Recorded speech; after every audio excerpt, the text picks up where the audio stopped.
Marriage should feel like home, safe and unshakable. Mine had felt like that once.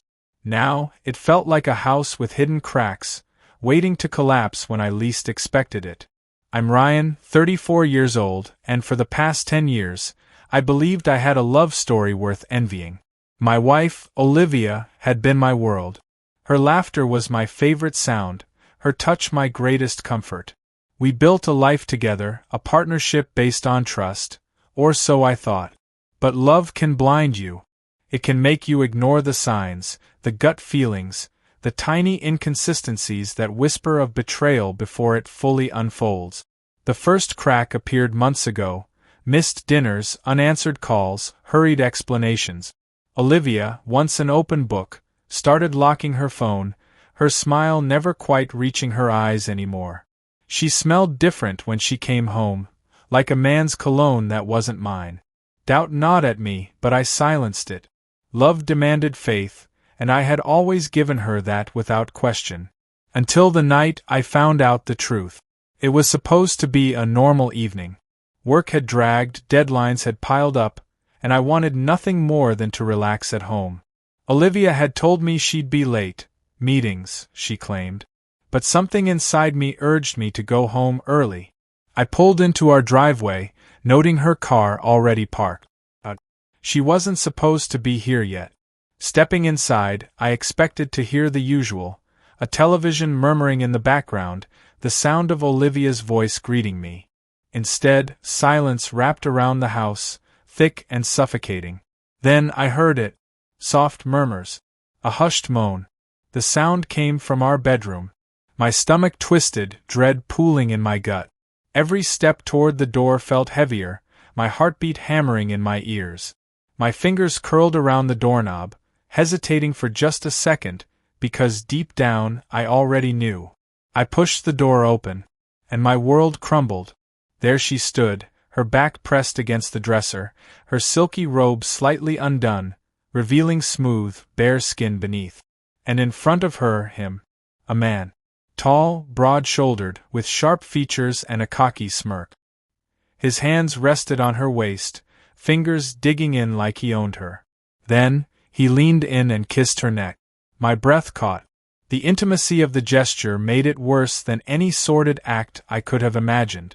The way she sighed under his touch, the way her fingers curled into his shirt, desperate, needy. My Olivia. My wife. The woman who once vowed to love only me. Fury burned through my veins, but I didn't move. I didn't storm in, fists flying. Instead, I did the unthinkable. I watched. I hate sneaking around, Olivia murmured, voice husky, lips inches from his. Jason, yes, I would later learn his name, chuckled, hands tightening on her hip. Then why do it? She exhaled, tilting her head back as he trailed kisses lower. Because Ryan, he doesn't make me feel this way anymore. My stomach clenched, nausea clawing at my throat. Jason smirked. You deserve more, babe. More? After everything I had given her? I gripped the doorframe so hard my knuckles turned white. My pulse pounded, rage threatening to consume me. But an odd clarity settled in too. I wouldn't lose control. I wouldn't give them the satisfaction of an explosive confrontation. I would be patient. I would be calculating. And when the time was right, I would strike back in a way neither of them saw coming. Silently, I stepped back, easing the door closed without a sound. They had no idea I had been there. Good. Because their little fantasy was about to become a nightmare. The days that followed were a blur of anger and control. Olivia had no idea that I knew. She carried on as if nothing had changed. Her texts, her phone calls, the soft smiles she gave me when I came home, it was all the same. But inside I was boiling with rage. I couldn't confront her yet. Not when I wasn't in control. Not when I hadn't carefully orchestrated my next move. I had to make her feel the way I felt, the humiliation, the betrayal. If she could kiss another man's neck like that, if she could lie to me so easily, then I would teach her a lesson she'd never forget. And so, I waited. I began paying more attention to the small details. She was still distant, always on her phone, always talking about work. But there was more. I caught her glancing at her phone with a small smile that wasn't meant for me. She was hiding something.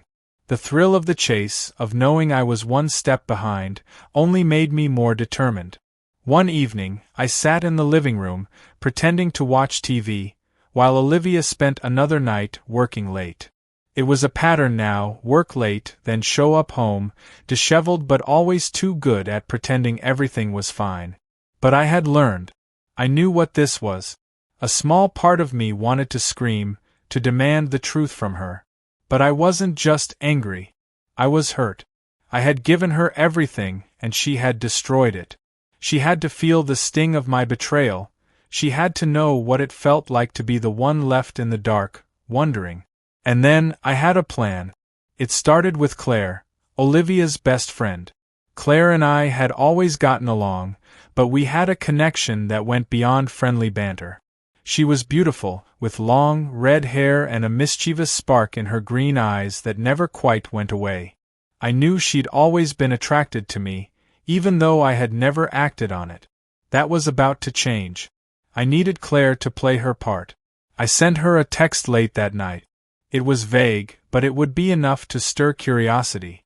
"Ryan, been feeling off lately. Could use some company. Want to catch up?" It didn't take long for her to reply. "Claire, tell me when and where. I'll be there." I smiled as I typed out the details. I was playing a dangerous game now, but it felt exhilarating. The power was in my hands, and I knew exactly how to use it. The next evening, Claire arrived at my apartment as planned. We sat on the couch, chatting as though nothing was amiss, but the tension was thick in the air. We both knew why she was here. The air between us crackled with the potential for something more, something forbidden. "I've been thinking about what you said," Claire murmured, her voice low, almost teasing. "I don't know what it is about you, Ryan. You make me feel alive." I couldn't help but smirk. She was playing into it, just as I'd expected. My fingers brushed against hers, and she didn't pull away. She let me touch her. I leaned in slowly, giving her a chance to back away if she wanted. She didn't. Her lips met mine, soft and insistent, and the weight of it felt strangely good, almost like I was finally getting what I deserve. But there was something more to it. I wasn't just giving in to lust. This was revenge. As I kissed Claire, I didn't think about Olivia. I didn't think about the guilt. All I could think about was making Olivia feel the way I did, the emptiness, the betrayal, the ache of being discarded for someone else. The night was filled with passion and tension. We didn't stop with the kiss. Claire and I took things further, bodies entwining in a heat I hadn't known in years. It felt like a sweet release, but I wasn't truly indulging in desire. No, this was strategy. Every touch, every kiss, every moan was a step closer to making Olivia see what I was capable of. Later, when the heat had died down, I took out my phone. Claire was lying beside me, her chest rising and falling with the weight of our actions. I snapped a few photos, discreet, just enough to leave no room for doubt. "Ryan, sorry babe. Had to do what you couldn't." I sent the photos to myself, knowing they would come in handy soon enough. The following days were spent with careful calculation. Olivia remained the same, busy with work, always distant, always too perfect in her lies. But I had my proof now. I had given her time to be suspicious, time to wonder what I might be doing. But she had no idea what I was about to do next. The next step would be the hardest, letting Olivia see what I'd done. Letting her know that I, too, could betray her. But this time, I wasn't just playing games. This was war. The taste of revenge lingered on my lips, sweet yet bitter. Lying beside Claire that night, I stared at the ceiling, my mind spinning.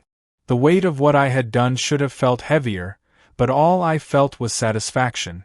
The game had begun, and Olivia had no idea that the battlefield had shifted beneath her feet. Claire stirred beside me, stretching like a satisfied cat.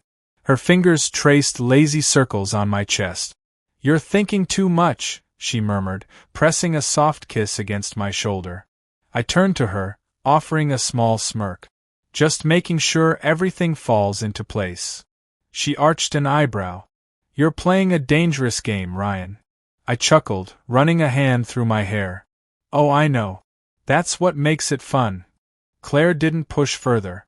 She knew exactly what this was. No promises. No attachments.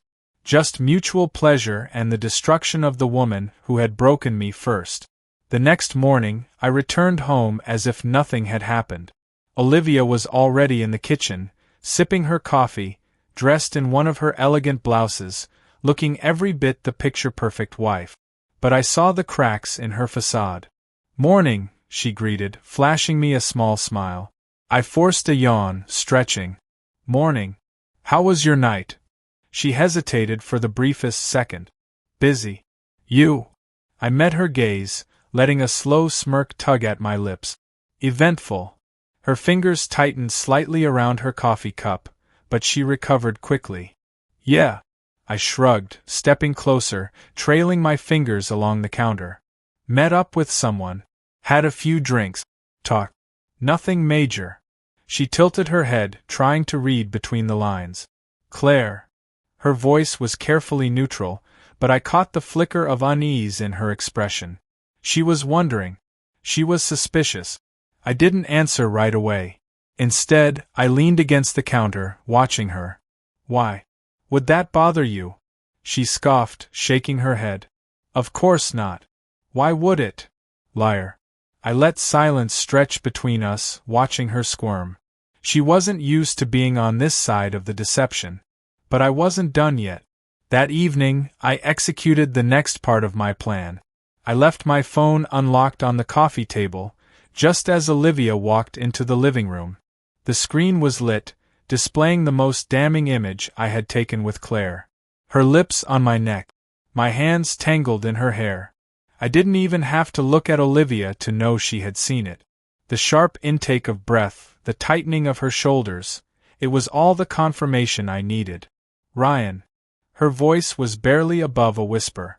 I turned lazily, feigning innocence. "What?" She swallowed hard, jaw clenching. "What the hell is this?" She grabbed my phone, holding up the image like a piece of evidence in a trial. "Are you cheating on me?" I laughed. A deep, cruel sound. "Cheating? That's rich, Liv." Her face paled, but she tried to hold her ground. "So that's your excuse?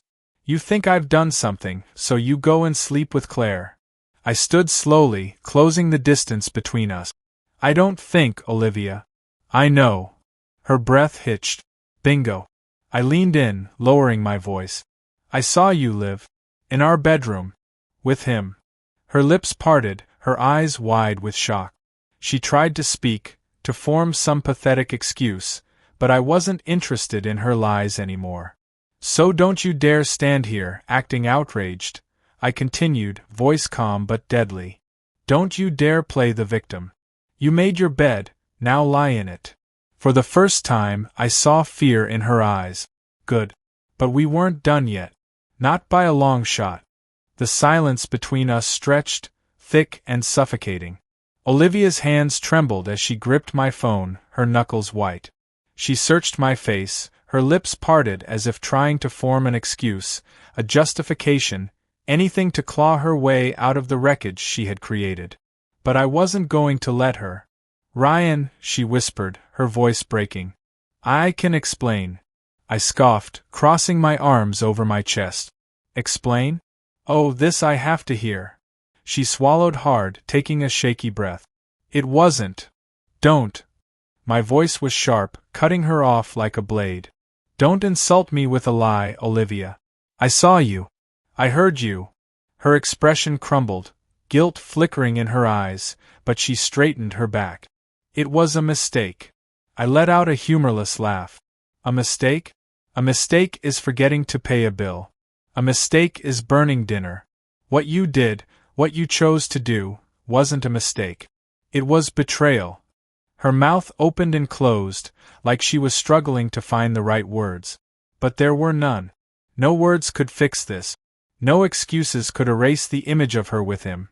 The way she arched into his touch, the way she kissed him like I never mattered. And now, it was her turn to feel the sting of betrayal. I leaned in, close enough to see the panic in her eyes. Do you want to know what hurts the most, Liv? My voice was calm, but there was venom beneath the surface. It's not that you cheated. It's that you thought I'd never find out.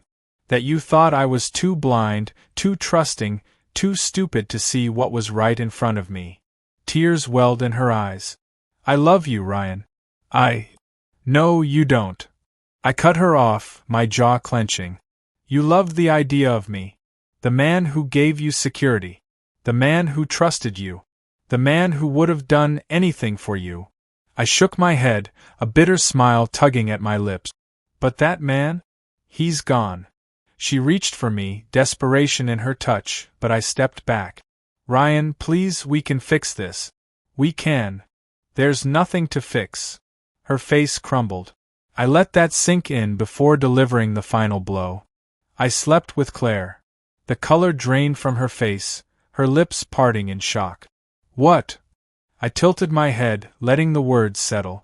You heard me, Claire. Your best friend. She was in my bed, moaning my name, while you were out screwing him. Her breath hitched, her body going rigid. You're lying. I smirked, reaching for my phone. With a few taps, I pulled up the pictures, the ones of Claire and me tangled in my sheets, lost in passion. I turned the screen toward Olivia, watching as her expression shattered. Her hands trembled. Oh my God! Now you know how it feels, I murmured. Her eyes darted back to mine, wild and frantic. Claire would never. Turns out, I interrupted, she was just waiting for you to mess up. I leaned in, lowering my voice to a whisper. And you did. A sob tore from her throat, her hands flying to her face. Ryan, please. I made a mistake, but this is cruel. I let out a dark chuckle. Oh, now you care about cruelty? Where was that when you were in his arms? Where was that when you were whispering his name in my bed? She shook her head, her tears falling freely now. I was going to end it. I swear, I was going to tell you. I exhaled sharply, feeling an odd sense of satisfaction at her pain. Too late, Olivia. She looked up at me, desperation clawing at her expression. What happens now?